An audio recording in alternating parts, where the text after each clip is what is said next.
everyone, my name is Kate and I welcome you to this very first podcast. This podcast is Hallow inspired, and yes, Hallow is a Catholic application. This is not sponsored.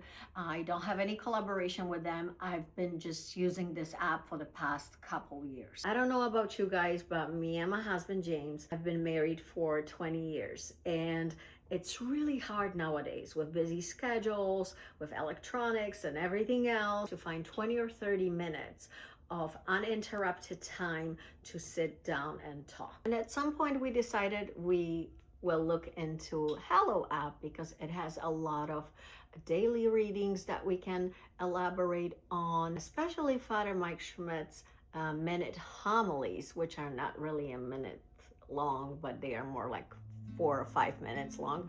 But those are the ones that kind of gave us the topics for discussion, and this is what we're going to be addressing today. This is a quick summary for you guys so you know what we will be talking about with my husband. Today's topic was redeemed, not replaced. You can pause this screen to get yourself familiar with it. We'll be bringing up here our point of views, experiences. This isn't about having all the answers or telling anyone what to believe. And please keep in mind, no matter your faith or beliefs, everyone is welcome here. All good? Okay, today we're gonna take on a topic from the Halo, or Hallow, not sure how to pronounce it, Hallow. It's good enough. The title, I never paid attention to those titles, and now, because we're doing that, I am. It's called Redeemed, Not Replaced. We were listening to Father Mike Schmidt's about like a minute kind of daily homily or whatever talks that he does every day. And again, it was redeemed, not replaced. So maybe I'll start with, if you don't mind.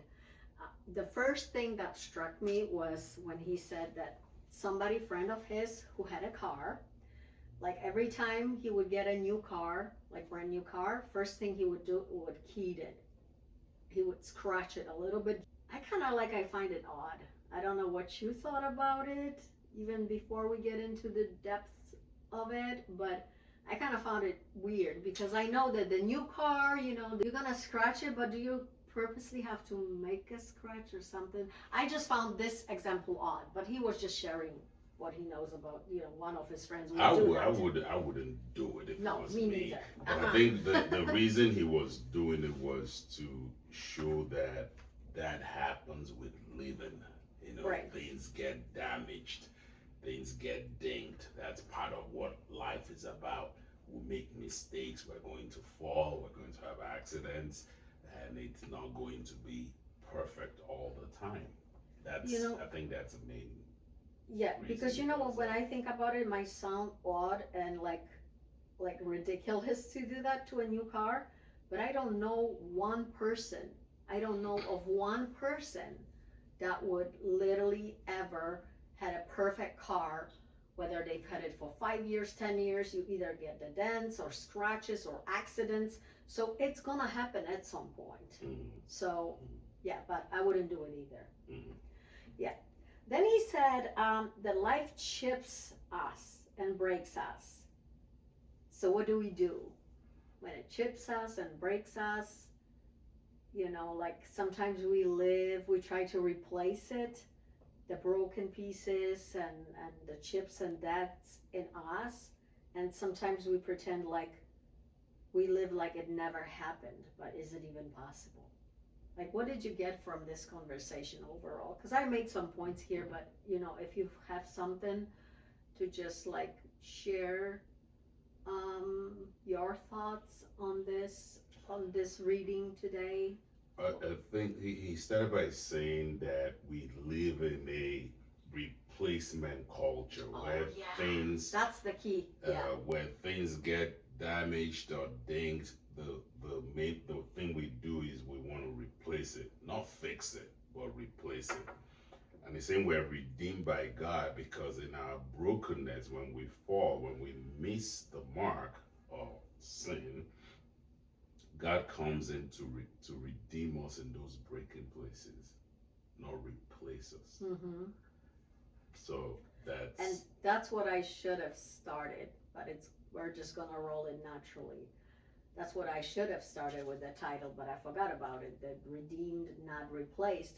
That in today's society, Father Mike Schmidt started saying that in today's society, people actually try to get the new things once something gets broken, and not replace it. Which actually, when he was saying that, I was thinking about us, and many times, well, look at it, how to fix it.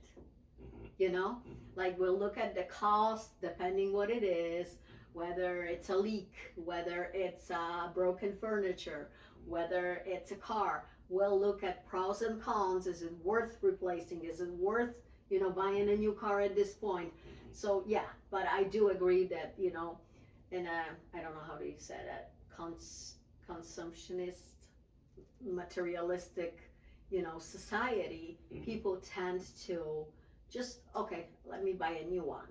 Our kids are even like that. Jacob a little bit less, but I think David, something is broken. He wouldn't even like, maybe it's still working, the headset or something, but he'll go and buy a new one, rather than seeing if this one still can be fixed. Right? Right. I think Father Schmidt was pointing to the fact that when those things happen to us, instead of us looking at life as this is part of living, we look at it like, oh, I am broken. Oh, let me hide this, hoping nobody finds out. All right. So we become fake, we become unreal, right? Because we know all the sins that broke us. So we think we're broken, so we hide it.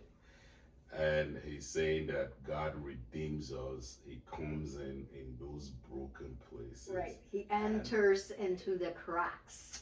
Because when if we all worship and we're Christians, then we have that at our disposal. So when we fall, because it's part of living life, when we fall, we know there's redemption. Yeah. Just like his nephew, when he crashed his uncle's car, backing out, and he was afraid. He didn't know how to tell him. So he came back into the house and said, kudos to uncle, because I would be like flipping. We will all be, but the uncle came out and said, it's okay. It's part of living life. Right. And that is because it's true. Right. It's bound to happen. Right. You covered the main points. I think the final culmination of the whole message was: do we now, when you're broken, what happens when you have sinned, when you have done something wrong? Should we go hide? No. Or should we come out and say, in the light of God's love, to heal us in those broken places? And should we also extend that compassion to other people that have fallen? Because it's the culture of it has to be perfect. The culture is it has to be brand new, it has to be perfect, it has to look great, And when you use things and when you live life, things happen. When you live in a house, your house collects dust. It's constant cleaning, constant fixing, constant maintaining. And I think the maintenance that we have is the salvation through Christ. The love is the compassion to ourselves, for ourselves and for other people. Right. And that's the healing power. Yeah. We're gonna record this like with the my microphone is pretty good, but we're gonna record this with the microphone or without. I just kind of wanted to, do it different ways to see what works, what doesn't, and I guess we'll go from there. All right. We are live. The camera is over. Oh. I did. How was your day at school? That's good. Okay. Well, are Okay, you live with on that YouTube? being said, we're trying to do Mama is something different. trying to get me to record. Podcast. Oh, so you're not live? Hold we're, on, we are did you recording. just stop it? No, I just clicked to see the chat, but you're not live. Okay, It's okay, but recording. is it recording? Yeah, it's recording, but you guys said you were live. Okay. I kind of liked this natural ending, so I left those bloopers and Jacob coming back from school, our middle child. If you liked it, even though that was a short podcast, consider leaving a like and subscribe and leave us a comment. And until next time, bye.